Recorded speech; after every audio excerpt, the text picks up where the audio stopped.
পরিবারের মান সম্মানের কথা একবার কি তোমার মনে পড়েনি? মোল্লাবাড়ির 100 বছর ইতিহাসে এই প্রথম, আর সেটা হচ্ছিস তুই।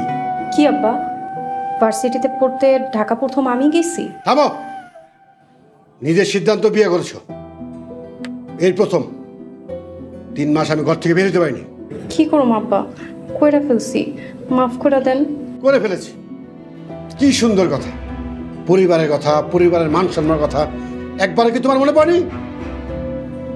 এই কি তোমার শিক্ষা দিয়েছি? আব্বা, আমি সাবালক মেয়ে, নিজের সিদ্ধান্তে বিয়ে করব এই হক আমার আছে। তারপর আমি ক্ষমা প্রার্থী। ছেলে কি করে? ও ফ্রিল্যান্সার, একজন সফটওয়্যার ইঞ্জিনিয়ার। ছেলে কি 5 ওয়াক্ত নামাজ পড়ে? পরে আব্বা, কিন্তু মাঝে মধ্যে মিস দেয়। সমস্যা নাই, আমি ঠিক করে ফেলামো। এই ছেলেকে আমি পর্যবেক্ষণ করব, যদি আমার মনের মতন হয় তাহলে মেনে নেব, আর যদি মনের মতন না হয় তাহলে মেনে নেব না। কিন্তু আব্বা, এই অল্প কয়েকদিনের ভিতরে। আমার কথা শেষ, তুমি এখন যাইতে পারো।